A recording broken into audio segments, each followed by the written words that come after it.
Hi guys, welcome back to another production meeting. All the guys are here. We're here to talk about some stuff. We got Marvel stuff to talk about this week.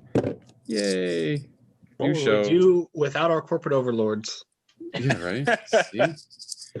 Shh, they're paying us and they're watching this. I'm just glad we have something interesting to talk about this week. Yeah, except for this movie. Dun, dun, dun. Yeah. What did you guys do this week? Oh man, I really didn't do much of anything. I was trying to think of it before we got on here. I was like, man, what did I watch? did not watch anything of any substance this week aside from The Conjuring and Loki. I played Overwatch. I played some Control. Alex let me borrow his what's that Star Wars game? The Jedi one? Fallen Order. Fallen Order. I loaded that up. I have not started that yet. So I think I'm going to start that tonight because Control was giving me a little bit of an issue. And I've been playing Star Wars Squadrons, which is slightly fun. I probably wouldn't be having fun if I paid for it, but since it was free, it's all right. Yeah, I paid full price when that came out, and I hated it. Yeah, man, that game is not worth. It's probably worth legitimately $6. Yeah. I'll say 6. That's fine. Because it's like an arcade game, and it's not very. The storyline is kind of repetitive. I mean, you just do it to fly around in spaceships. It's really not that great. And I'm not going to play like the online stuff because I really don't want to get wrecked over and over again. So, but yeah, that's what I've been doing. Yeah, if I think of any movie, I will go ahead and speak up. But I don't think I watched really anything this week, which is very sad, except for The Conjuring, which we will talk about in detail later. So, to rebuttal of what you've done this week, I have a question and a statement. So the question is for Control. About how many hours? I haven't gotten to that point yet. I need you to, man. I just need you to. I'm stuck. Like, these boss battles irritate me so much. Like, if I don't knock them out in like the first or second time, I'm just done for a while. I can't do it. I can't. So I have to take a break because I literally had this boss battle down to like maybe a 20th of his health bar. And of course I do something stupid and get annihilated. And then I try it again and I got him down to like a 10th and then I get annihilated. So I'm like, you know what? I'm going to play something else for the time being. You know what? And I will come back to this later. In your defense of your struggles, I have a suspicion that game has some type of algorithm in it where the enemies, or the bosses rather, get stronger towards the end of the battle as their health goes down. And like they take more damage from you the weaker they get. So it's like, okay, maybe this one attack would only take 10% of your health. Well, if you get them down to 30% of their health, that same attack would then maybe take up like 60%. I feel like that probably is the case, that they go into some type of like berserker mode where like they just their attacks are like amplified by like 50% or at least 30%, like you said. So I totally feel that. Yeah. And then my statement is, I look forward to your review of how Fallen Order is basically Dark Souls, but with lightsabers. Okay.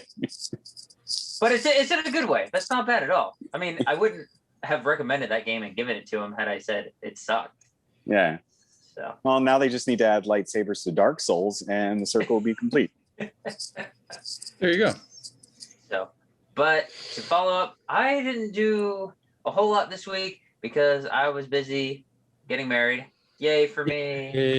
Yay. I know. I feel like I've been married for a year already. So this was just kind of the presentation, the formality of everything. He's now officially a man or a husband. Be a man.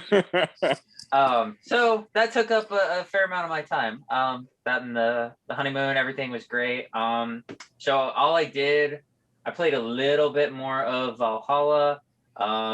That'll probably take a backseat in a couple days when Ratchet and Clank Rift Apart comes out. That's moving to the top of the list. I'm going to be playing that. So next week when we do whatever review we're doing, I'm going to do a little bit of probably by that time I'll have gotten like 5 hours into that game, so I'll be able to give a little mini review of that. And then I watched Loki, which we're going to be reviewing later on tonight. Yeah, I didn't watch anything because Conjuring's not for me, and I just didn't really find any time to watch anything else. So that was my week. Well, I hadn't seen any of the Conjuring films, so I watched the first one and the second one and the third one, back to back to back. One of those is good, so it's the second one. No, I'm gonna go on a little side tangent here. The first one came out, critics like it, audiences like it, made $320 million on a $20 million budget. Why? Like, I don't understand. I didn't think it was anything above just a very, very, very typical ghost haunted house that turns into a possession movie and it's over. So just a little side mini review. But second one, pretty great. So I got really, really excited for the third one, which I had stayed away from any of the reception for because I wanted to just kind of go all in for it. That was a waste of time. But anyway, that was pretty much all I did this week. When did the first Conjuring come out? 2013. So 13, 16, That was 21. going to be my guess. Okay. I feel like these have been around since like 2006. Yeah, I thought the first one had come out before Insidious, which was 2010, because it feels like it started to pioneer some of those modern horror techniques. Mm-hmm. And I was like, oh, it didn't. So What not to cut into what we've done this week, but what was the one with I forget the name of the guy, but he was the main dude in The Office. Not The Office. Conjuring. Office Space. I'm sorry. Office Space. I Conjuring. was Yeah, like it's the- Steve even the first Carell. Conjuring. Not Steve Carell. Not the horror movie with Steve Carell. I mean Office Quiet Place Space. with John Krasinski. No, he's in the first Conjuring. The He Conjuring. is? Yeah. Oh, I thought there was one I think called like the Haunting of Connecticut or something like that. Something yeah, Connecticut. Like There is a 2000 haunting. Yeah, a haunting in Connecticut is one Yeah. of them, and that's from Okay. like 2011, I think, maybe. That's the one I thought he was in. So okay.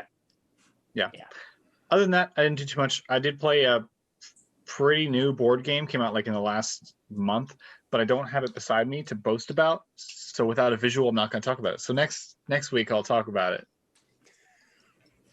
Oh man. Next week. I'm sitting. You don't have to be. I mean, it's pretty fun. You don't have to be like too impatient about it.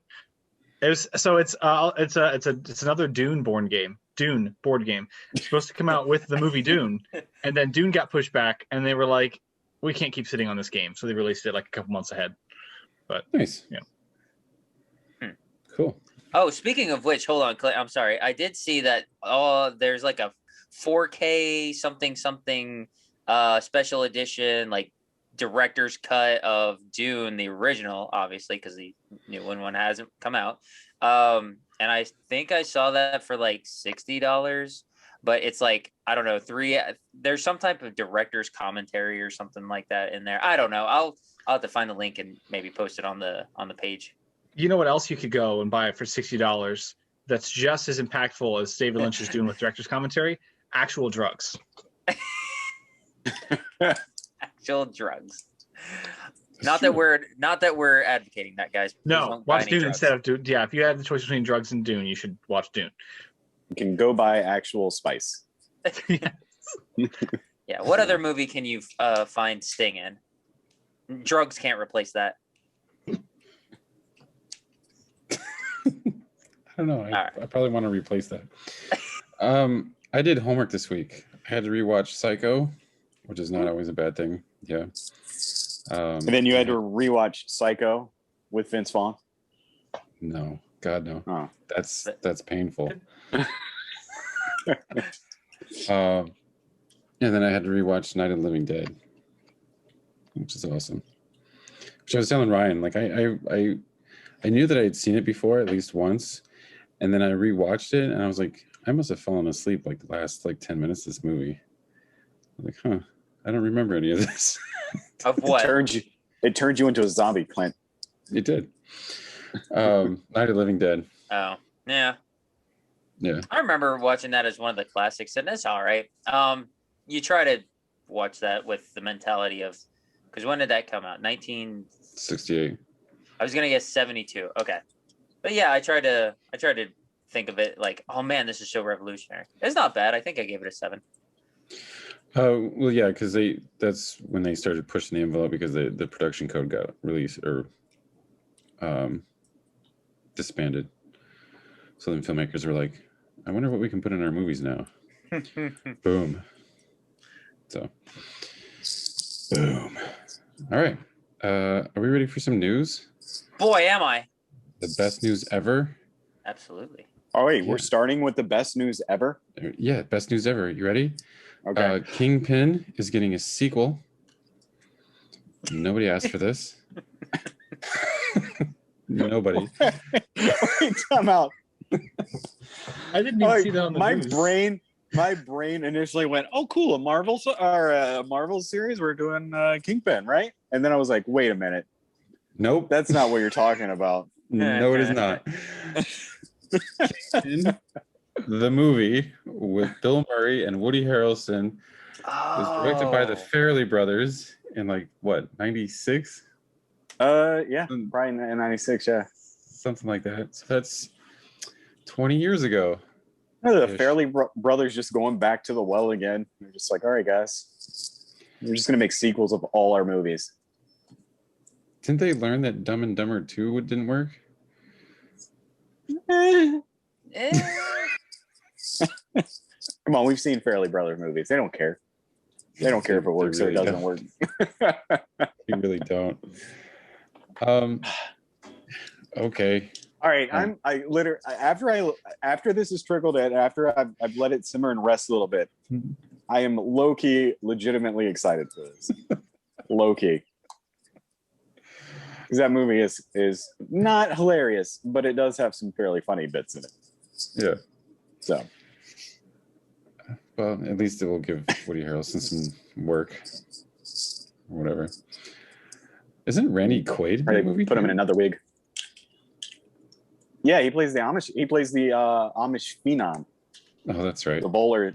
Yeah, the Because bowler. Woody Harrelson gets his hand cut off, right? Yeah. And so he has to find like another bowler to help him win. So So he stupid. recruits.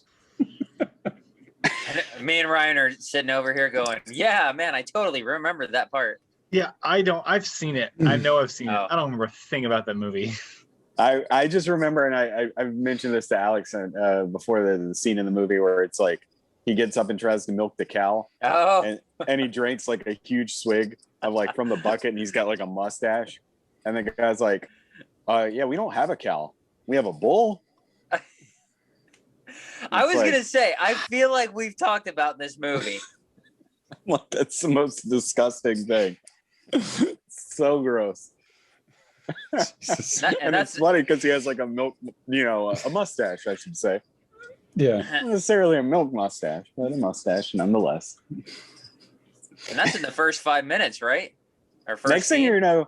you're gonna tell me they're gonna make a sequel to, what was that one with the conjoined baseball pitchers with, I think, is it Matt Damon? and Stuck on yeah, You? yeah, Stuck Yeah. on You. You're making it up. Yeah, he and Nope. Don't believe God, it. I never remember Nope. that guy's name. Greg Kinnear. Greg Kinnear, yeah. Garrett Kinnear, thank you. Yeah. Whatever happened to Greg Kinnear? What's he doing?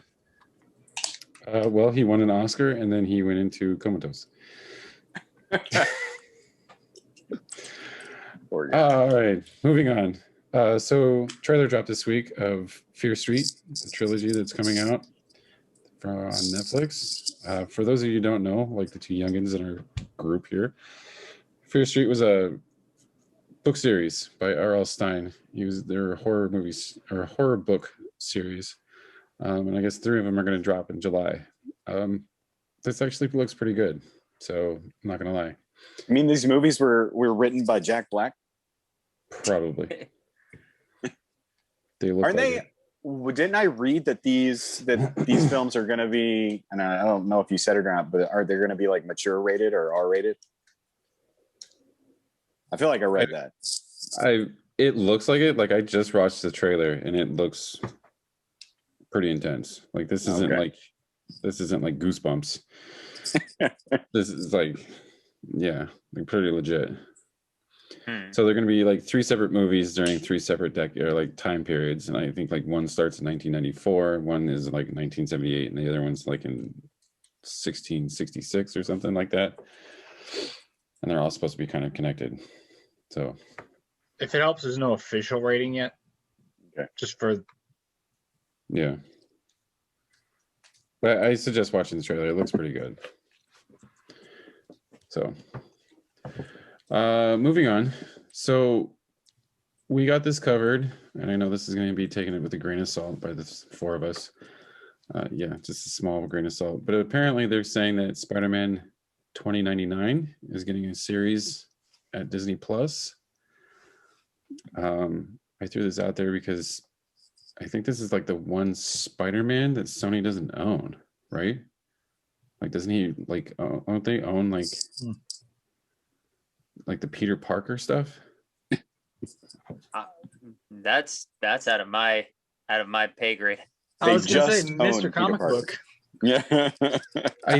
I want to say that Sony owns like the Peter Parker stuff, and that Marvel and Disney have like a way to do like Miles Morales and like Spider-Man 2099 and like all these variants. So I think this is probably like legit if they're going to do this on Disney, unless they're going to do it animated. Because I know like a lot of their animated, like all those Spider-Man animated It's stuff definitely going to be animated. Oh yeah. You think so? Oh well. Yeah. You guys want to see this though? Yes. Yeah, I'm more. I mean, I don't know anything about it, but I would be leaning towards yes. Cool. More. Why do we need this? Rob Zombie is directing a Munsters movie. You know, I think I've realized that I don't have anything positive to say about any of the news this week. Yeah, That's all right. With this, I have no reason for thinking that it should be good, and it probably won't. But at the same time, I'm like, I kind of want to see this. I have no reason. If you ask me, it's like a car wreck. You drive by and you're like, "Oh man, what's going on over there?" Yeah, that's yeah. what it is. Can I see a body? Yeah, I don't know. Maybe it's because I don't know if because me personally, I don't know if the Munsters has been like revived since, or often at least since, whenever that show originally aired. But I'm like, okay, I think 50s. Yeah. Yeah. And it hasn't even, I don't know if I've even seen it in like syndication on TV or anything recently in the past 20 years. So maybe it's me just trying to be like, okay, it'd be nice to see those characters in some form or another kind of revived, but maybe not. I don't know. Again, if you ask me why am I excited about this, I have no reason. In fact, I don't know. I would be willing to bet if you ask anybody, like literally anybody under the age of 20, have they heard of the Munsters? More than 2/3 of them would be like, no, what are you talking about? Oh yeah, for sure. So Why do we need this? Because he's gonna make it raw, dark, and gritty, Clint. My thoughts on this, we got like a couple, I'm gonna be vague until I get to my point here. We got like at least one other adaptation of, I'm gonna say, it's not obscure, but it's a little more on the look. Why isn't Tim Burton doing this instead of Dark Shadows? Yeah, True. That's a pretty legit question. Because I guess Rob Zombie's wife needs an acting job more. I don't know. This just seems like a film that almost anybody else should be making. Yeah. You're not wrong, man. You're not wrong at all. Look, this Michael literally Bay. reminds me. Yeah, this literally reminds me of the conversation that we were having about Army of the Dead, where Netflix. I don't know if this is going to be by Netflix. Some studio head was like, "Hey, have you heard of like any like revivals with the Munsters? We should probably do that." And they're like, "No, because nobody's watched that show in like 50 years." And they're like, "Yeah, this is about the time to do it because Addams Family is coming out. Who should we get to direct this? Rob Zombie." Yes, that's amazing. We should do that. It's like one of those things you think you say out loud, and you're like, "Wow, that's good." Maybe write it on paper, and you glance at it, and you're like, "Yeah, that's good." But then you really start to think about it, and you're like, maybe this isn't a great idea. Maybe we shouldn't be doing this." But no one's gonna say that. No one is gonna say that. No, it's more like you think it, and then you start pitching the idea at the meeting, and like, yeah, we're gonna get Rob Zombie to do this. And I can't wait for the montage in the movie of them riding around in their like hot rod car or whatever with Dragula playing in the background, which I'm sure is gonna be in the movie.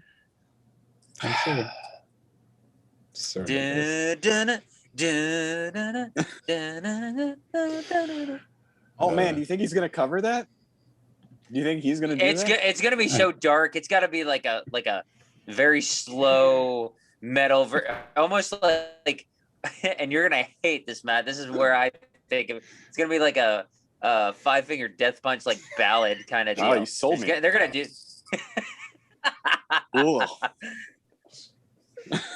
You sold me. I am okay. The only thing I'm kind of legitimately interested in is who cares if it's Rob Zombie, whatever. I really just want to see who they're going to cast as Grandpa. That is legitimately the only thing that I'm interested in. Because whoever that is, it should be a fun role to play, and hopefully they have a fun time doing it. Frank Langella. Hey. Who's it? Guy Pearce. Yeah, right. Guy Pearce. Shoot. Who the frick is Hannibal Lecter? Shoot. Which one? Ed? Huh? Anthony Hopkins. Anthony Hopkins. Thank you, God. I don't know why I couldn't think of his name. There you go. There's Grandpa. That's who they're gonna get. Can you really imagine that though? Sir Anthony Hopkins, 2-time Oscar winner Anthony Hopkins, and Rob Zombie. That's why I say it. That's like peanut butter and sriracha. Tuna fish? Tuna fish, man. Peanut butter and tuna fish. I'll stick with sriracha. That's Rob Zombie adding class to the movie. We're only getting Academy Award nominees and winners. Jesus. Man, we keep talking about this. I'm getting excited. I can't wait to see the Munsters. You're literally the only one. I'm almost excited to watch Space Jam 2. Oh God. Oh, speaking of Space Jam 2, I just saw like LeBron release some Nike whatever bronze that were, in relation to that movie, and I'm just like, okay. Wait, are you saying he released shoes? Yeah. Like, are they like Toon Squad shoes? Not Toon Squad, but they've got that color scheme of like the whole Miami Vice, like orange, sunset orange with a little touch of the blue kind of thing in the heel. I forget exactly, but orange is the main color front. Yeah, I love that synth wave, man. Yeah. This news is making me physically ill. Quick, Clint, we need some good news. Skip if you have to. Bill Skarsgård and Donnie Yen have been cast into John Wick 4. Good job. But have they been cast? Have they been cast in Knives Out? No. Okay. They're in John Wick 4. Okay. Sorry. I like Bill Skarsgård, so I was gonna ask which Skarsgård did you say? Okay, Bill. Gotcha. Pennywise. Interesting. You think he'll play a villain? Interesting. I don't know. I think everybody isn't it safe to say everybody in that franchise is a villain? Yeah. Halle Berry? Okay. I mean, Ian McShane wasn't a villain. Nah, that's to your point now. Yeah. All right. They're all villains. To go along with the John Wick casting news, more Keanu Reeves movie casting news. Christina Ricci has been added to the Matrix 4 cast. That sounded weird. The Matrix 4 cast. The Matrix forecast.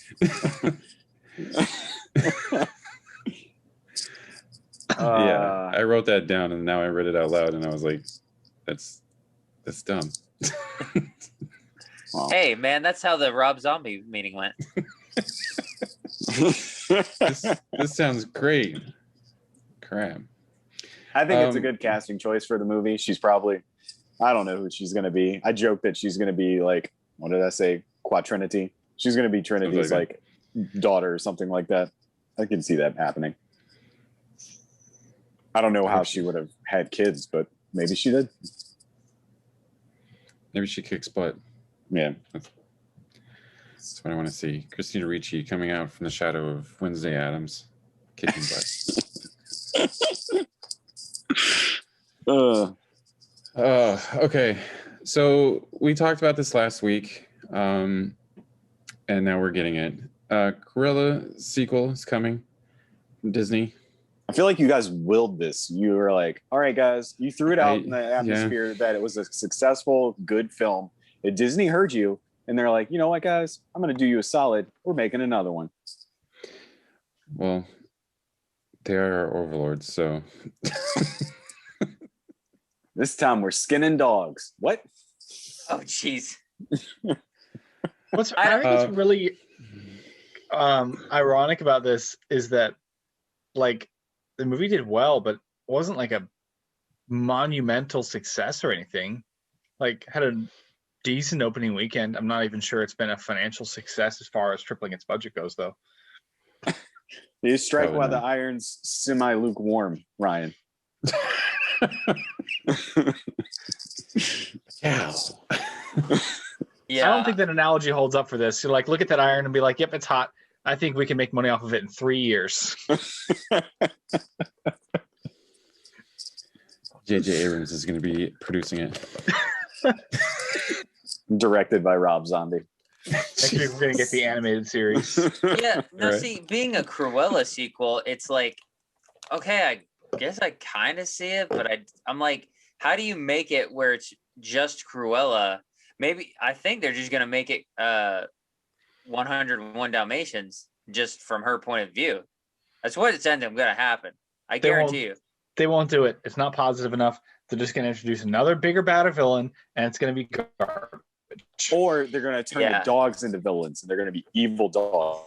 Well, they kind of already did that, Matt. They kind of already did that. Okay, so there you go. I haven't seen the movie, so I'm just have to. Like a reverse John Wick. Like, she falls in love, and the dogs kill someone, and then she goes out to get the dogs. And then, like starts to make like clothing out of them when she kills them all, just to show her superiority. Oh, jeez. See, now I'm on board for this film that definitely won't exist. Listen, Disney, we're giving you great ideas here. Yeah, you should be listening. This would be a Cruella film for like men and women. So, did you wait? I didn't. Did you watch Cruella last week? I didn't know. Oh, okay. No. So I have no clue what to expect in that film or the sequel, for that matter. I just know what you guys told me, which means I'm in no rush to see it. Well, moving on. And the other movie that we talked about last week is getting its final set. A third Quiet Place is coming. Yay. Cool. I thought there was going to be a better reaction than that. Yay. We already knew this was going to happen. I think it'd been funnier if they were like, you know what, we decided not to do a third Quiet Place. Just left it alone. Just left it alone. We're going to leave it where it is. We think it's in a good spot. Says no. I think that's called movie, a diversion. Yeah, right. No movie distribution ever. Yeah. I want to bet that I know that they hinted at it being a trilogy, but I really think they're just going to keep going to the well with this. I really do. Like, assuming they're moderately successful, we're going to get Quiet Place 4, 5, 6, 7, 8. I don't totally agree with that. Like, I mean, I guess if the third one's successful enough, maybe, but I think Krasinski might have a good head on his shoulders, good enough head on his shoulders where he'd be like, all right, I'm going to do this, it's successful, then it, just leave it at that. Like, good things got to come to an end, and then he can move on to whatever project he is. No, he's going to be like, all right, I'm done. You can leave my name as creator or producer on there, and someone else go write this and direct this. But just give me a check. Actually, now that you guys say that, I did read that he's not directing this one. And I love it when we do two solid movies, and then the third person comes back and produces and doesn't direct. You can totally tell in our review tonight. Well, what's funny, and it's like all speculation like starts to flow when, like he said, because he is busy, but won't say why. Ooh. This better be an Office remake or sequel. The threat level midnight movie. Mm-hmm. You have sold me, sir. He's putting on some spandex. Where can I see it first? He's gonna have 3 friends with him. And they're gonna be fantastic. I hate that stupid movie.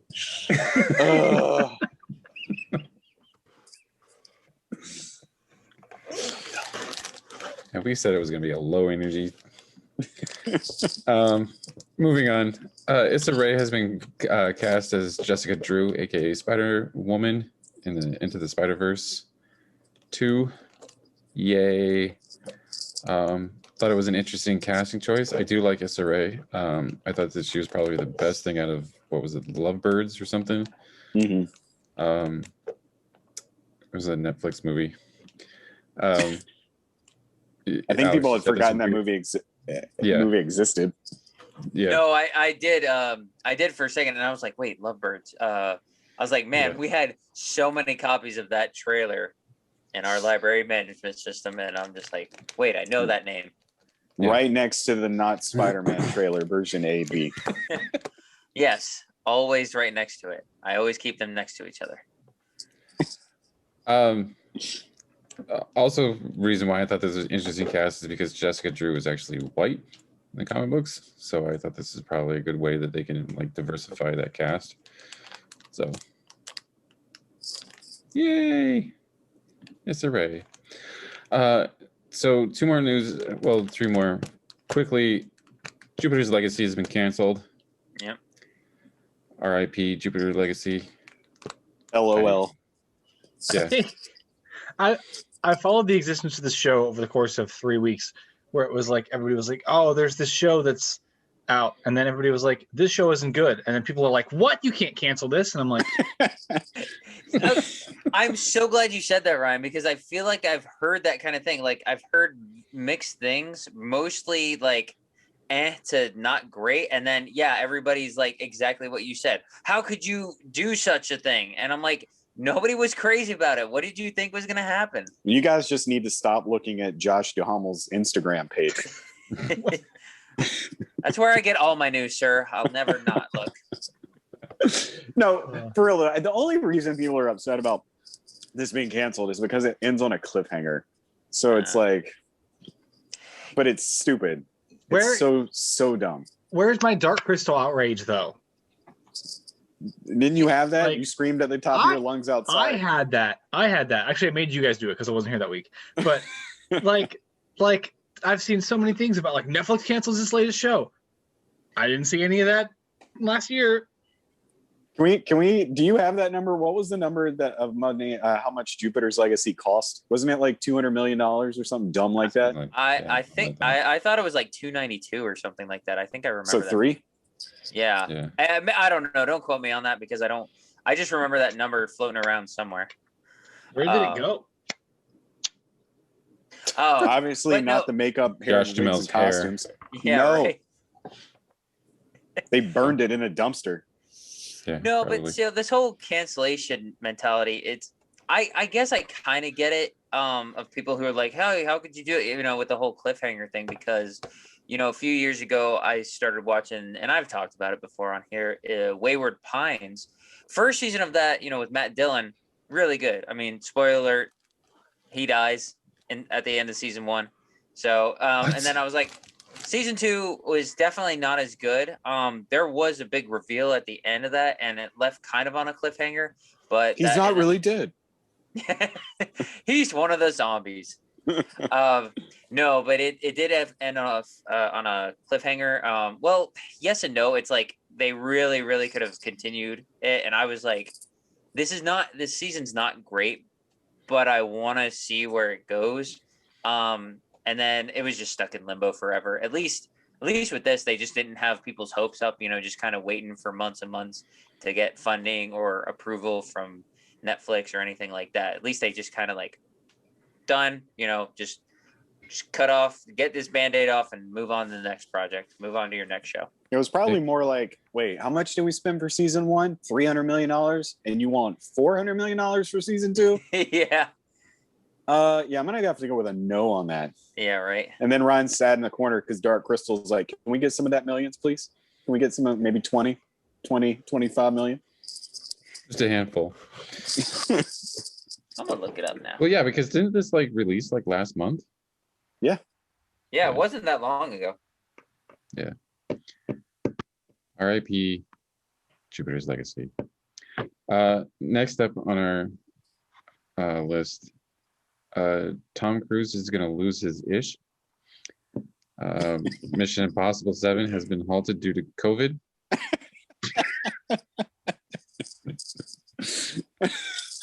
He's currently trashing his trailer. Still. I want this soundbite of him losing his mind.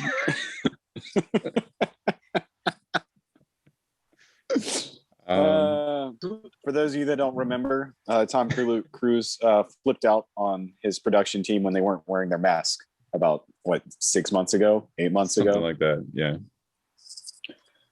I feel like what you just need to do is take Christian Bale's Terminator Salvation rant and put the audio over that one time Tom Cruise jumped on a couch and was freaking out on live television.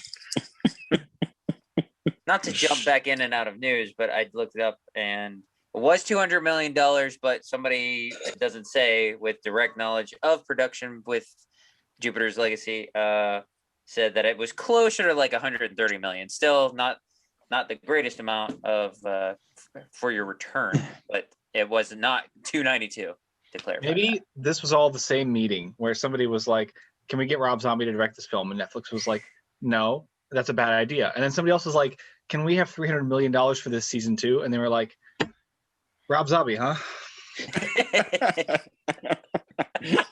That's how that meeting went. They're like, all right, what's the lesser of two evils? Yeah. That's funny. Well, Just Rob Jupiter's Zombie Legacy. was- Yeah. Rob Zombie's like- only going to cost $30 million. Yeah, that's right. Cool. He's going to bring his own hot rods. And Jupiter's Legacy's guys over here going, where's the guy who just puts everything in the movie? Can we get that guy to say yes to our stuff? He was fired. Oh, dang it. Put it in the movie. Put it in the movie. And we're going to end on some sad note. Mr. Clarence Williams III has passed away. He was best known as Link in the Mod Squad. I don't know if anybody else, it happened to anybody else. It cut out. No, it cut out. Just a I second ago, thought so we were just going to post something, just put in a name later.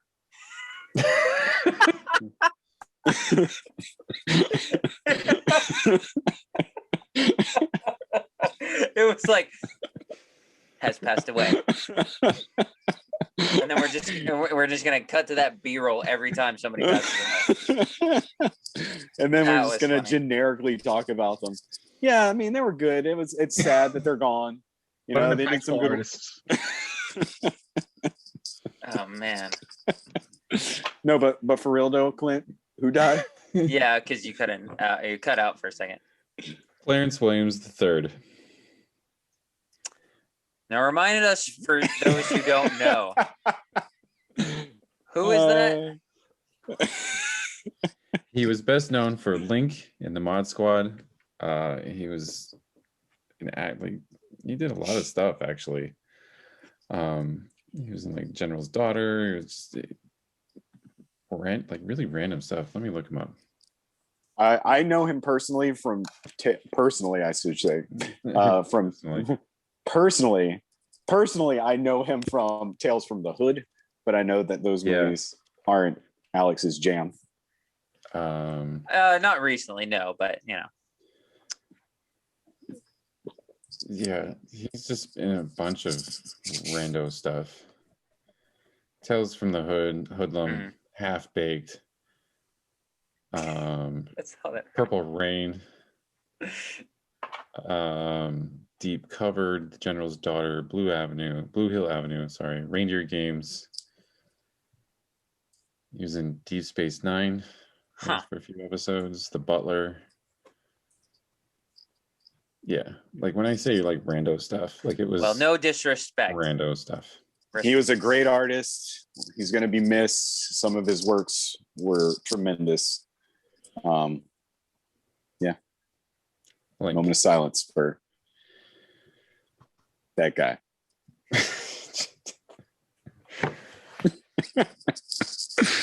Anyway, and that's the news. Unless you guys got anything else. I'm never prepared. I feel like I had news. Prepared. I definitely had news. Sorry, you just threw me off with this person dying, and now I'm in grief. E3, I don't know if they released their schedule between last week's episode and this week's episode, but Ryan's shaking his head.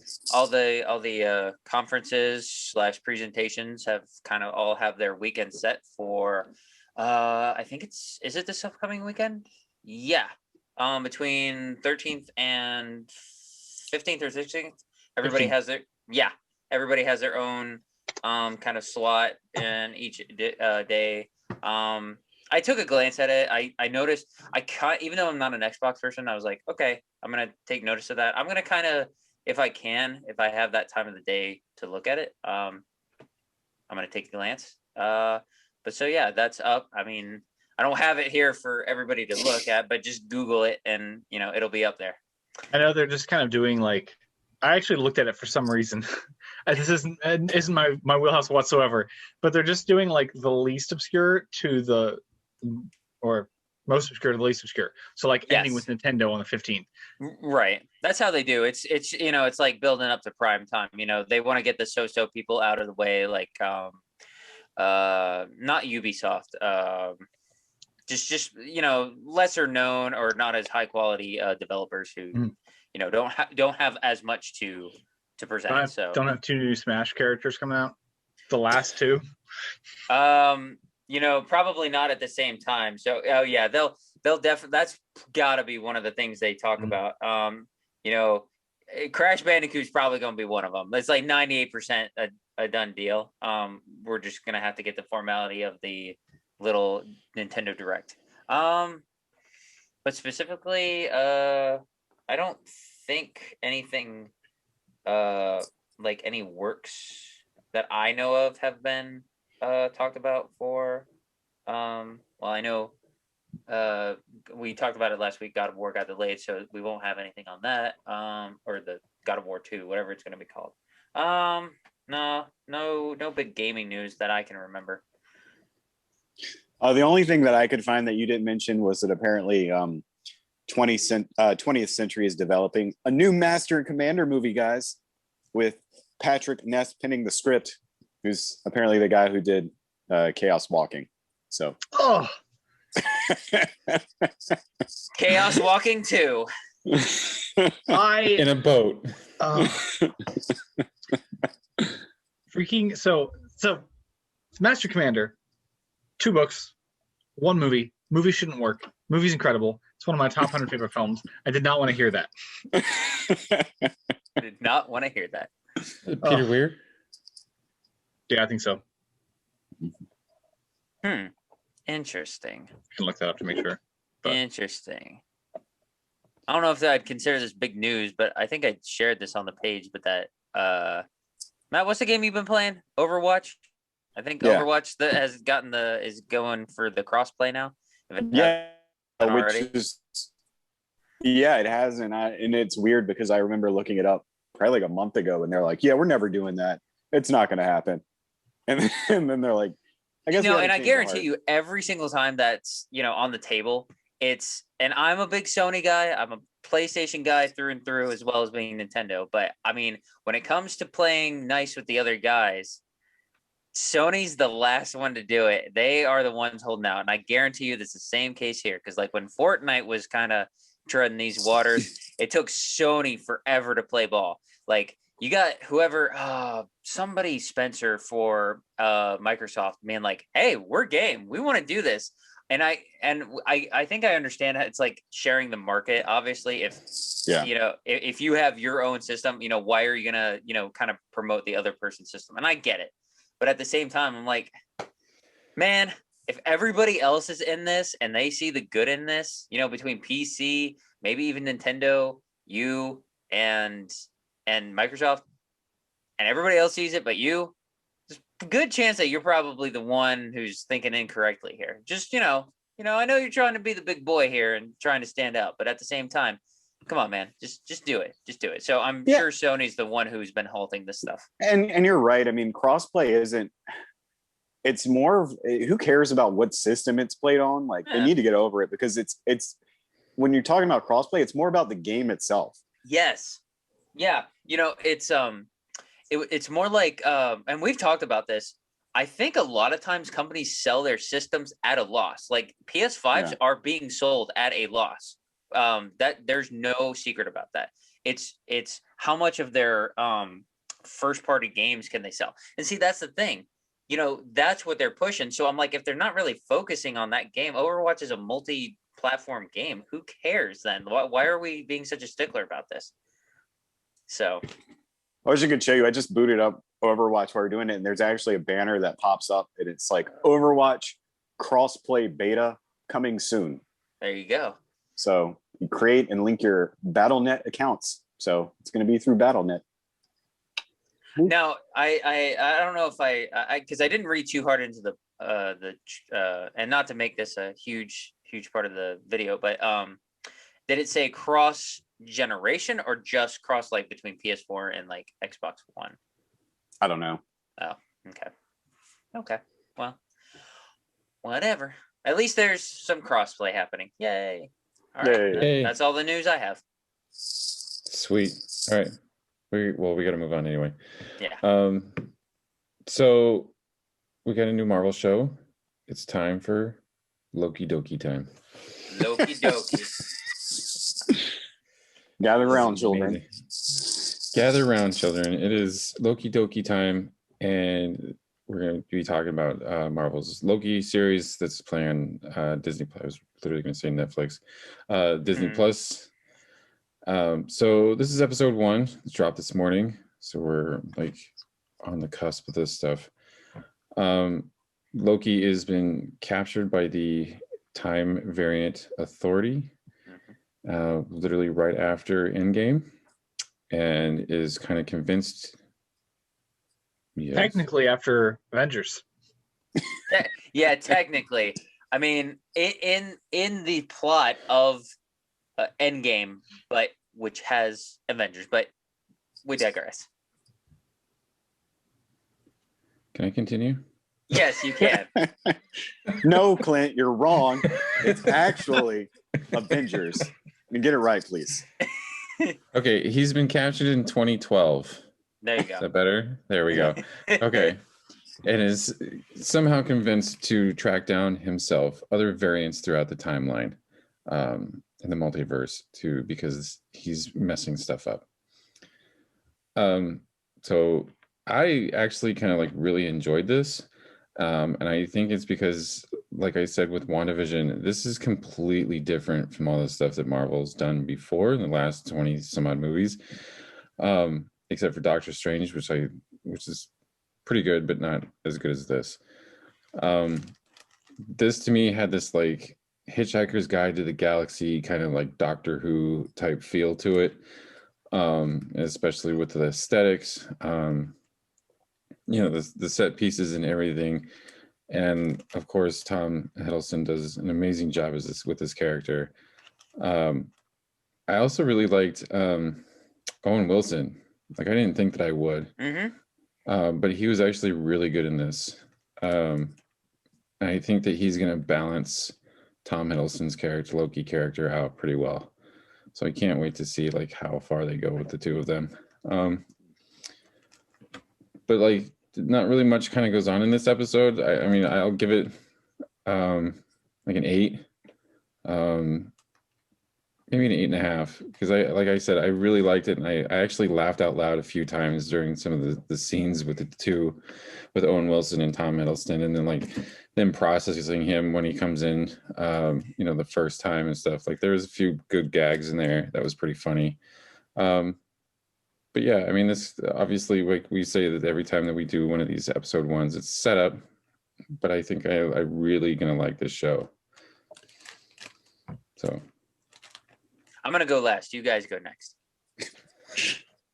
All right. I am going to say exactly what Clint said verbatim. No, I really enjoyed it. So with these shows, you only have that first chance, to make a good first impression, and I think this show did that really well. I hadn't watched any of the trailers for this, so I had no clue what to expect going into it, and I was very pleasantly surprised. I didn't get that feeling with the Falcon and Winter Soldier one for the first episode. I did get that kind of with WandaVision, but this one I was very, very excited for. I love their choice of that Adam Puck aesthetic, like you mentioned. It makes the show stand out. I love the casting as well of Owen Wilson. Somehow Marvel has this way of just, I don't know if it's like the casting is perfect or these actors just like playing these characters, but they always look like they're having fun, and it's usually enjoyable. I think the Howard Stark mustache is definitely an upgrade for Owen Wilson. I think he needs to use this moving forward in all of his roles. So that's good. Yeah, but you're right, Clint. It's definitely a setup episode. The first, 10 minutes introduces you to this world and gives you an idea of what comedy is going to be in here and how everything's going to play out. And then you've got your middle section where it's just, Hiddleston or Loki and what's Owen Wilson's character's name? Agent Mobius. Just talking and him trying to convince Loki that, be on our side, guys. So, I mean, it's nothing crazy goes on. If anything, I was not a fan of like the last scene. It just didn't hit right for me. I don't know what I was expecting, but I was just like, oh, that's it. That's all you were going to give me right now. He's going to drop a lantern and there's going to be fire. But I'm excited. Kind of like, WandaVision, I didn't know what was going to happen. More so than, with Falcon and Winter Soldier, you kind of had an idea what was going on. So I'm very excited about this. I enjoyed the introduction of the time variance authority. Is that what they're called? Mm-hmm. Yes. The TVA. I think that's a very interesting concept, and I can't wait to explore it more going further. So I think had it had a better ending, I probably would have gave it a 9. But 8 out of 10 is good for me right now. Yeah, I will agree with pretty much all that. I didn't have a whole lot that you guys didn't say that stood out to me without giving anything. I mean, are we pretty much in spoilers? I don't know if you can. I don't know if you really. I mean, talking about the episode is. I don't know if there's anything like spoiler-ish. Not really. Yeah, I guess not. Well, there's one moment that I really loved. Well, I mean, it just kind of goes to show how well the show has already handled its tone so far, which I think. I know WandaVision had a very good balance of tone, but it always felt a bit weird by the end of the show for me. And so something the first episode did really well, and something I'm seeing in this is a really, really good shift in tones. There wasn't a laugh too close to a gasp or too close to a moment of a couple surprisingly solemn moments. And there's one that's kind of at the tail end of a fun sequence where we get to see kind of a desk full of Infinity Stones. And I was like, that's great. I love the way that it's kind of setting this show, or the show is setting itself apart from things that we had thought mattered or might matter to this. And we spent like 20, we kind of get that feel that Loki had, where we spent 22 movies essentially invested in these rocks and they're using them as paperweights. And I Yeah. love that. The only other thing that jumped out to me is, and I had her name on the tip of my tongue, and I forgot it already because I've never heard anything she's done. I love the score in the first episode so far. It's so weird and unique. Natalie Holt. So I cannot wait to finish the series just so I can listen to the soundtrack. Yeah. Huh. All right, my turn.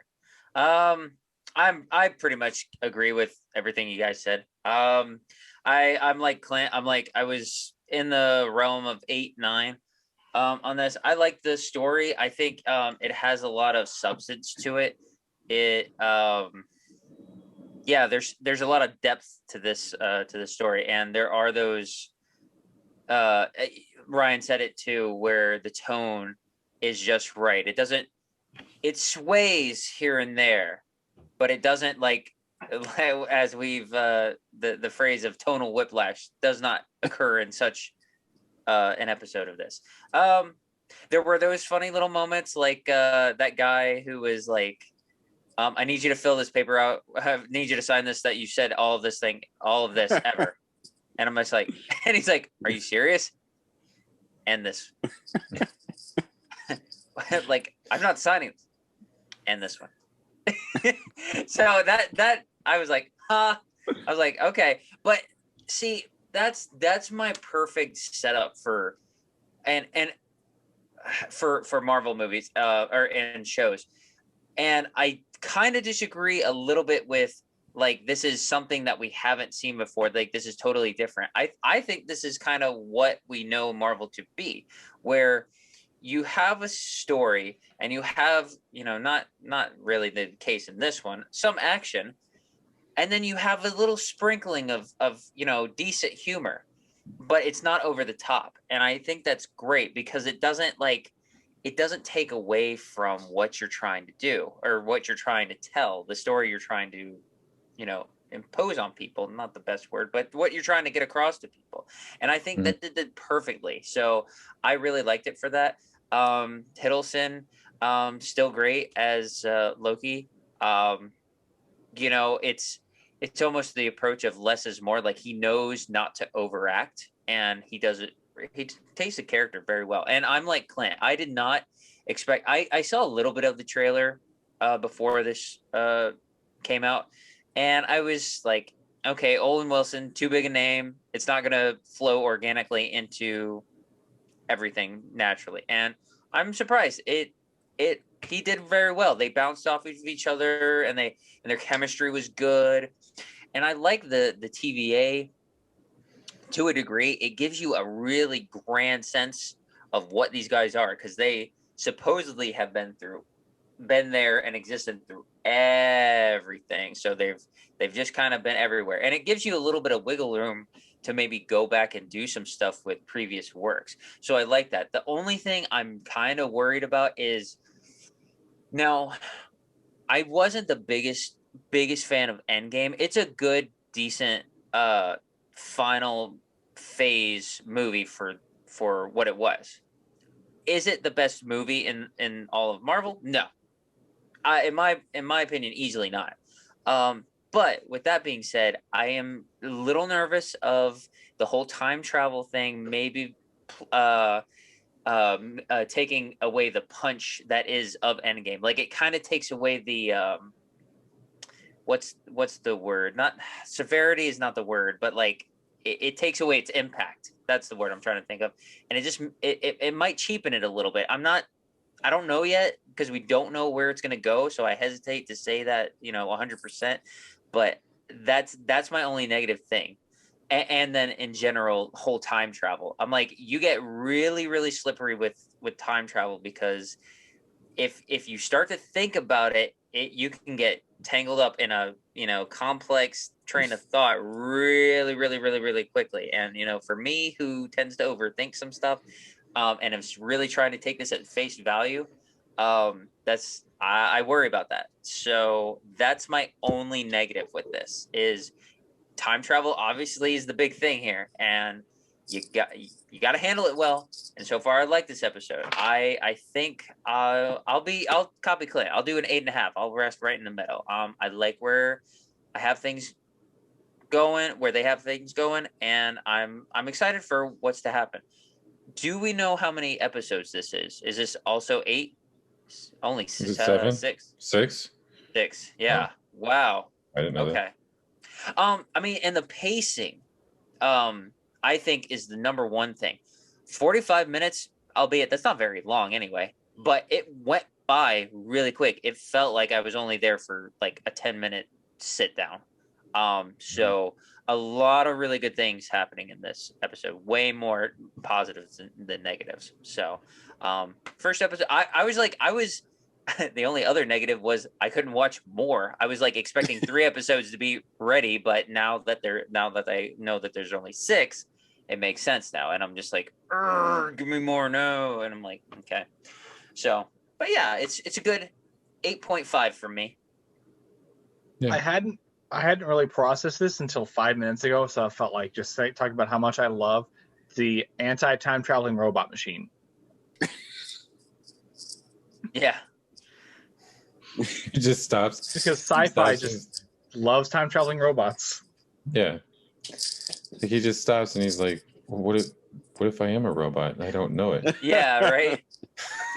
Yeah. Can we just say they whoever wrote that whole like opening scene and like the processing scene that I think is all played out before the title card anyway. Mm-hmm. It's hilarious and so well done. Like gag after gag, like just great. And I think that was a perfect way to open up this show. Yes, easily. I mean, because he's the whole god of mischief, so you have to sprinkle that in. That has to be in there. I mean, it's like duh. And then that even the scene, like the first scene where he gets caught, and they use that little like that little baton to like knock him into like 1/16 speed. Yeah, and he's like, I was like, it happened, and I'm like, wait a minute, I don't think everything's in slow motion right now. And sure enough, you just see that lady's hands just grow up to him. It's good stuff, man. Good stuff. For me, it started even before, like a minute before that, because like if you actually watch that scene, like he gets up on that rock, like he's gonna start to these people, and he's like, I am Loki, the god of mischief, and then you see them talking to each other. It's like, who's this guy? Like, what is he doing? We don't speak English. yeah, who are you? I just told you guys. But I think you're right, Alex, and I'm hoping they're gonna, as far as the time travel goes, I'm hoping that they're going to focus and use the TVA to try to make time travel as simple and as not complicated as possible. And I'm hoping that's the reason that this group exists and that this show exists. So, I mean, we'll see. I could be wrong, and we might be all confused and our heads might be exploding by episode 6. I guess we'll just have to wait to find out. Yeah, I agree with you, Matt. I think they're going to use this to kind of justify Endgame instead of kind of like make it more complicated or, stuff like that. I think they're going to like give it a reason why it existed. And I think that with Loki, like the show, I think it's going to be more multi-dimensional instead of actual like time travel. Yeah. I think that that's the one thing that they weren't making clear is that this is a timeline, like the sacred timeline, yes, but apparently there's like layers to it, like the dimensions. Well, that's what they were saying. Whenever I guess someone time travels, you create like a different multiverse. Yeah. And did you guys catch, like, I think at one point when they were going over, when she was watching that video or whatever, I think the line was, and then the multiverses went into madness or something like that. And I was like, wait a minute. Like, what are we slipping that in here? Yeah, because Kevin Feige has said that this is supposed to set up at least multiple projects. So I also forgot, dang. Unsung hero of the show, and little maybe all-star in here. I had to look up his name. I'm like, I know this guy from somewhere. And I know him from watching Tacoma FD, which is an hilarious show. If you haven't seen it, Eugene Cordova. This is a guy who Loki threatens to cut up like a fish, and then Oh yeah, the guy behind the desk. Oh yeah, the Yeah. receptionist or whatever. Yeah, hilarious. Yeah, I hope he's in more, and I hope they don't kill him by accident, yeah, because that wouldn't be cool. yeah. That whole scene was hilarious. And then I think that's the brilliance of Tom Hiddleston though, as well, because that whole scene where like they kind of like they make these Infinity Stones just like you said, like paperweights. You can just see like the total defeat in like Hiddleston's face. Like, what are you talking about? He's like, oh yeah, like these come in every so often. Like we'll grab one and then we just kind of like use them as paperweights. And he's like, these literally mean nothing. Yeah, because up to that point he was like, "This place is BS. This is dumb. This is probably not real." And then he's like, "Oh wait, Yeah. maybe this place is real." Mm-hmm. And like he's just like sitting there with the Tesseract, and he's just like tossing it around. So, all right. Any more thoughts on Loki?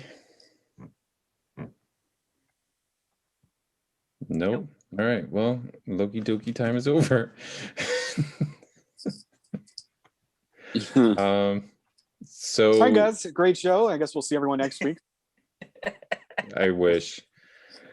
I really want to talk about this movie that we watched because we did watch. Well, three of us watched a movie this week. Alex doesn't like this stuff, so Alex just went to church. Yeah, probably prayed for all of our souls. I got married, so I mean, I guess, yeah. Yeah. So we watched The Conjuring. The Devil Made Me Do It. So this is the third movie in the Conjuring series, or at least third of the Conjuring movies, right? Yes. Yes. I think that phrasing is correct. Yes. Okay. And this is about a case in 1981 where Ed and Lorraine. Thank you. I was like, it's not bad. I've been writing it like all week, so. Okay, thank you. Ed and Lorraine Warren go to investigate in Connecticut about a possessed child who then gets transferred to somebody else, and things happen. Yeah. So, I guess this movie's about Satanists. I think. Yeah. Pretty sure that's what it was about. Conjuring the Satanist made me do it. Yeah. Didn't have a nice ring to it. No. So I liked Patrick Wilson and I can never pronounce her name. Vera Farmiga. Farmiga, yes. I like the two of them as these characters. I've liked them for the past two movies. I liked them for this, but this movie was boring. And it just like, and I'm gonna explain why. Because it's a very quickly paced movie. There's a lot of stuff that's happening in this movie, and there's like a lot of moving parts, and it's so like the pacing is like it's like constantly going. But if you break this movie down, like it's not really anything. And it kind of like I didn't realize that they turned into like crime fighters like halfway through this movie. So they like become like CSI agents and like they can like hunt people down and like like this whole movie like gave her like these like powers too, like Will Graham abilities from Hannibal. Yeah, exactly. And like it almost felt like a halfway Marvel movie. Like she just started to become like telepathic like halfway through the movie. She's always telepathic though, but not that strong. Yeah, it was this a little weird, right? Yeah. So and like you don't really talk about the kid, like the kid that got possessed very much until like it's necessary. You don't see this family after the first 10 minutes of this movie. They kind of like disappeared. Which by the way, like the opening of this is like, all right, we're going. Like you're in the movie now.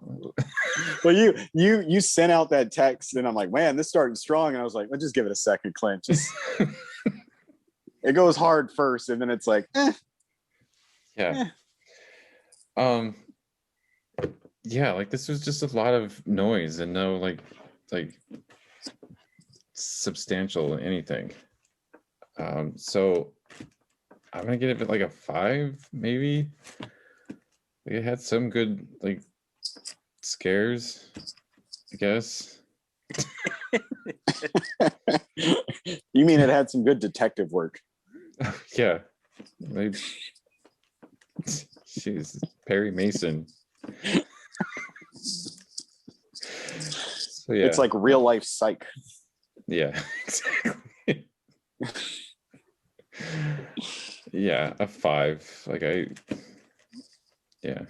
Okay. I concur, and here's the thing: I love the first 2 Conjuring movies. In fact, I enjoy most of the films in the whole universe, the Conjuring universe, except for one, really, The Curse of La Llorona, which, if you look at the director of that movie, and then you look at the director of this movie, you might notice something that's very similar. You know, maybe James Wan likes this guy, whatever. The guy probably didn't write the movie, so I guess I can't fault him for that. But when I go to a Conjuring movie, and albeit there's only been 2 of the Conjurings, I'm expecting like more ghosts and more scares. And this movie starts so strong. It starts so strong and in your face, but then, like Clint said, it just turns into a detective like movie. Then you have a random John Noble appear out of nowhere, who I'm like, oh, I'm sure he's a good guy. So whatever. A 5 out of 10 for me. If you're gonna watch a Conjuring movie, watch 2. You don't. I like 1, Ryan, but 2 is definitely the better film. Yeah. I'm really glad to hear you validate that for me, because Yes. I was like I can see why people like 1. I think it came out 4 years too late to be as good as people say it is. Well, here's the thing. I think it kind of like it uses the rules of sequels and it ups everything. 1 is just your generic possession film that you did, but it has genuinely good, I think, scares in it that are very original. 2 does that as well, but it also amps everything else up, which I think makes it more entertaining. It also is more entertaining because you're not just, rolling with Ed and Lorraine the entire time. You're actually participating in this movie with a family that is in dire straits or, haunted or cursed. And you're like, oh my God, what's going to happen to them? You don't really get any of that from this movie. Like you said, Clint, you have that beginning, you have this family, you have this murder, and then you have nothing. And it's like, wow, now I have an hour and a half of movie to get through. And hopefully there is some scares somewhere in here. So yeah, 5 out of 10. I'm going to let Ryan take the floor now. Yeah, I agree with everything you guys have said down to the rating. I can definitely elaborate on some of it, but I also dropped to 5. And as soon as we got out of the first courtroom scene, I was like, that was the scene in the trailer. That's the only courtroom scene in this movie. It's not, but for all intents and purposes, it's the only one with any weight whatsoever to this movie. And that's when I dropped it down to a 5 right away. It is, I didn't find it boring. It's just so many ideas just misfire. And when I say the first Conjuring is 4 years too late, I think all of these films feel like they're 4 years too late. I love the second one. But if the first Conjuring had been backed up a little bit, move the second one back a little bit, and move this one back before we got like this really masterclass couple of years of horror from arguably 2016 to now, it might not be as dull. But you guys are right. I mean, even I didn't jump really in the first one. Second one had some great moments, but those two create such a good atmosphere and have some sort of payoff to that atmosphere, even if it's momentary. This one creates some creepy atmosphere, and it's a zombie, I guess, or something. And that's like, they do that scare like the sequence twice. Like we could do anything else, but there's nothing. You don't get that supernatural feel to it either. As soon as you get 30 minutes into the movie, they're like, "Oh, it's a Satanist," and I'm like, "So we don't really have to worry. Like it's a human." Yeah. And I mean, there's definitely some interesting things, and I feel like you guys. I mean, like you guys, like I don't have that much positive to say about it, but I still want to give it a 5 because it's not terrible. Yeah. Like there was nothing Yeah. I hated in it. It just, you've got all these interesting ideas like, oh, we're going to do a court case version of this story. Nope. Okay, well, I guess we're going to do the detective version. Oh, it's going to be a kind of a generic showdown at the end with a cultist, which I feel like I've seen before somewhere too, because when we get halfway through this film just wants to be Hannibal for the rest of it. And I think the biggest, it feels like a nitpick, but the biggest thing for me is I immediately realized it wasn't directed by James Wan. Even when the first two films aren't scary, even when they're just kind of building atmosphere, James Wan has such a good eye. I mean, it's his cinematographer, of course, but there's something in the relationship between the directing and camera work, between such a good eye, between his nice long takes that take you through scenes, and you've gone suddenly by the time you realize it's a long take, you've met 3 characters and you've gone through 4 rooms of a house that it's going to come back to scare you at the end because you know where everything is. There's none of that. There's no consistent settings that you have to stay through. There's no nice long takes to take you through that. The tension building doesn't really exist. You get some cool shots every now and then. And certainly I'm going to say like a couple hero shots for both protagonists. I really loved some of the individual moments where you've got like she gets down to the ground and we get the pan down and the lighting change. That's great. His every time he holds up a crucifix, looks great. That's great. You can market a film really well that way, but if you can't back it up with anything visually appealing after that, you get a really dull movie. And it means that your lack of interest from being a horror film to being a detective film to being, why are these people doing a detective story, like you said, Clint, doesn't really line up. So it's not a horrible way to kill 2 hours. I didn't feel like it was long, so that's one of the nice things about it. But the second film's also 30 minutes longer than this one, and I enjoyed every minute of it. And Matt, you said like there's no human element to grasp onto. I do like, and this one does it too, the focus of the protagonist in all 3 consistently shifts in a very, very interesting way. The first one, it's very much Ed and Lorraine. And that kind of got a little stale by the end of the first one, but I get it. The second one, you get that kind of repercussions of that. Like they're both like, maybe we should stop doing this. And Lorraine becomes a very important part of that story by the end of it, instead of it being like, oh, she's there to support Ed, who's doing the exorcism by the end. And then the third one, Lorraine's like the main character, trying to kind of keep Ed safe. And I really liked that change in the characters. So I'm glad they stuck with that element throughout, because it does feel like a very complete character arc for those 3, even though they're just based on con artists in real life. But pretending that you've got it, movie's got a movie.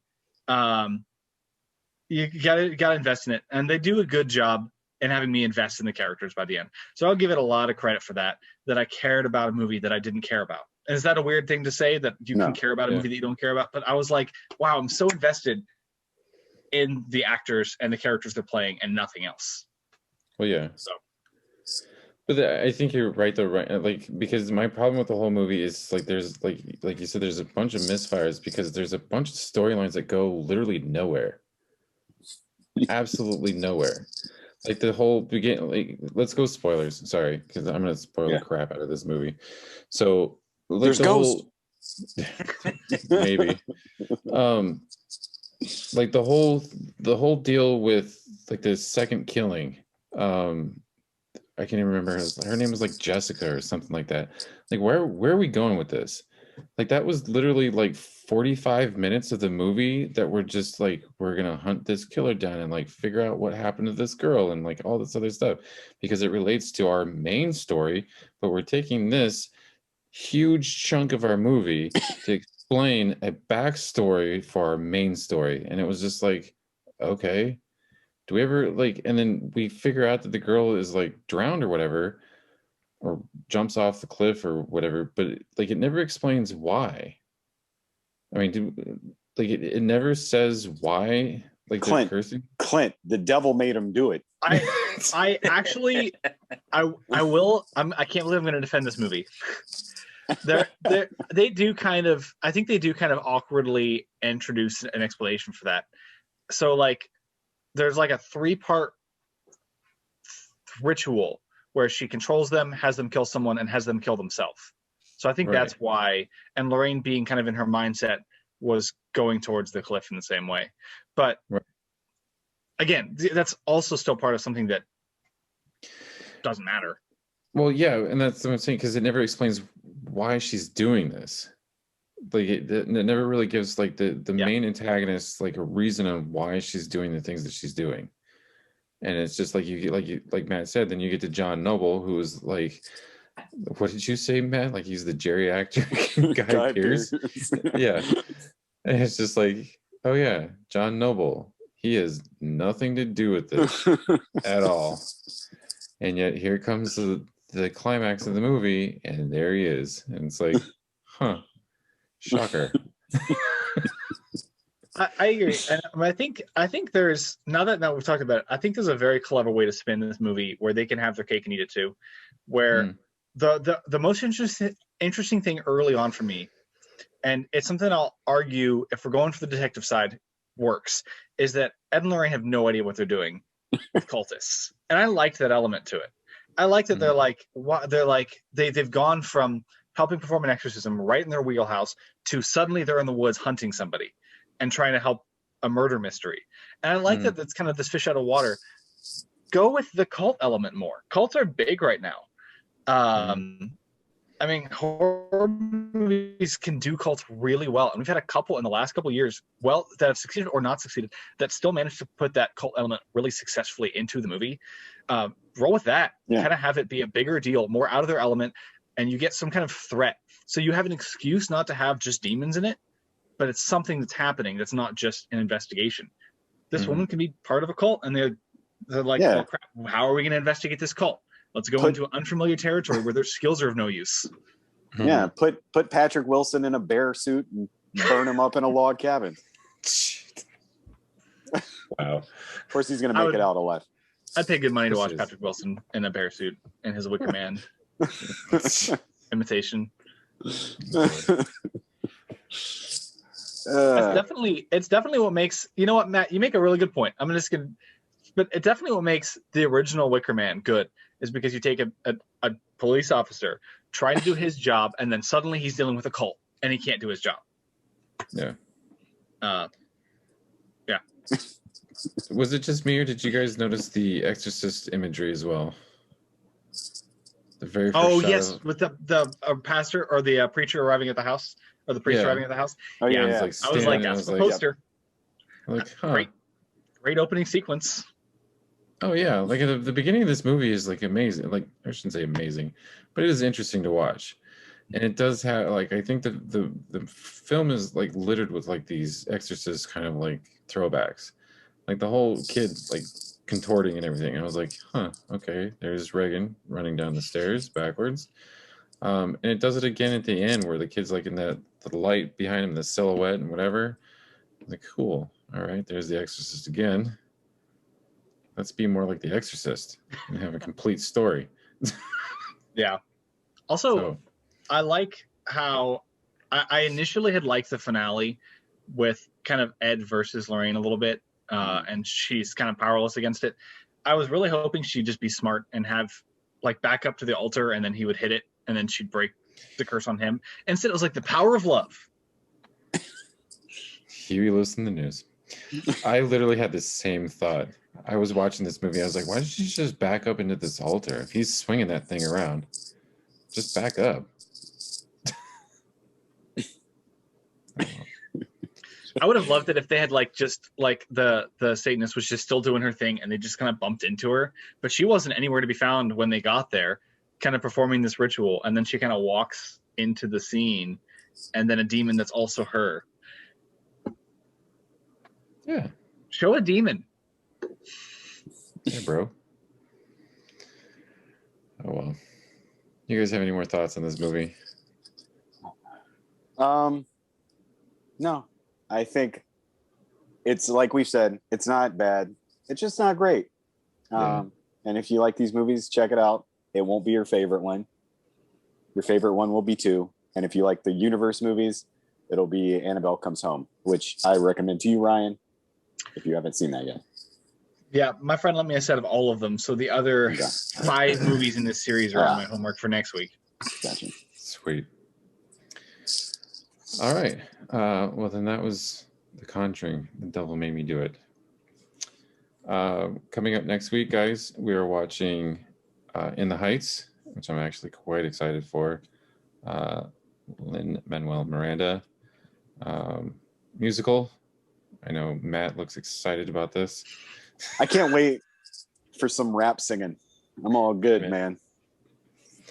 Yeah, man. Musicals. It's amazing. That Lin, all his songs. I mean, he just has that certain style, and they all have that style. I'm just gonna be like, all right, man. This Hamilton continues. Hamilton in the Heights. Hamilton in the Heights. That's right. New York City. Whatever. You guys got anything else? Oh, and Loki Dokie Time next week. Episode 2. What? I'm gonna try not to set my my expectations high. Go into it thinking that this Loki episode is gonna suck. Well, So that way. We've had 2 Marvel shows to solidify those expectations. Gosh darn you, Ryan. Well, that's not true because the Validate. last time, like Wait, no. WandaVision was the opposite, where it was the second episode that kind of dropped off. Yeah, And then you're right. Falcon and Winter Soldier was the opposite. You're right. Close enough. You guys didn't even, I made up a word and nobody caught it. No, it's You can make words up. you guys can't anti-validify me like that. We'll anti-validify you if we want to, Ryan. Yeah, man. Your vilifications are poor.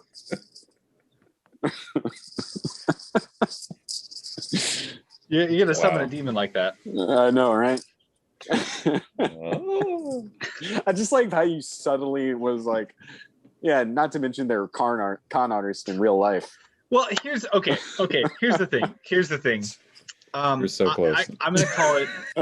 Yeah, okay, I guess it's not a big deal. I'm gonna call it the Greatest Showman effect. Okay, if you're gonna do the movie, you have to glorify them as much as possible because they're not good people. So they're no P.T. Barnum. Are you telling me P.T. Barnum wasn't like a smiling, singing, and dancing great American guy? And he didn't Yes. make animal crackers either. Just ruining dreams, man. P.T. Barnum Dang. was really Hugh Jackman. And he-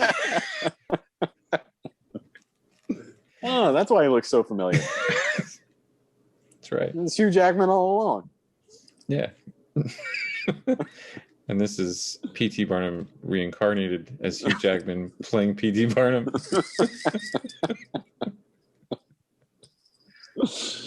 What are we talking about? No idea. Sorry, man. I wouldn't let Clint in the thing. I'm gonna be quiet now. I don't know. I'm still confused on why the Warrens were bad people. They're not I bad don't- people. They're just Because con of artists. Ryan's vilifications. vilifications.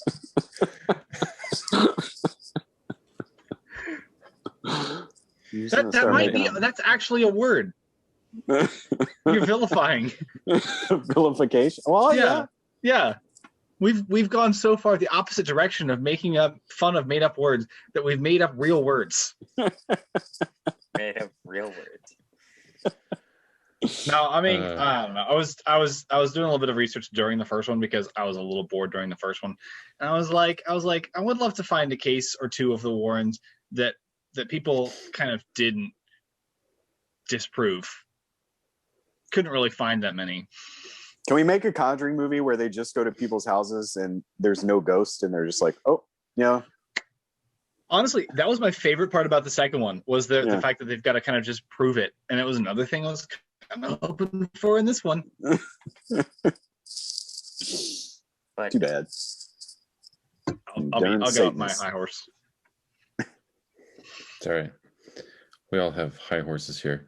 I'm gonna get off my low horse. Get It's off one of my those stool. miniature ponies. It's a short guy. All right. Anything else? All right. Well, then this meeting's adjourned. We'll see you guys next week.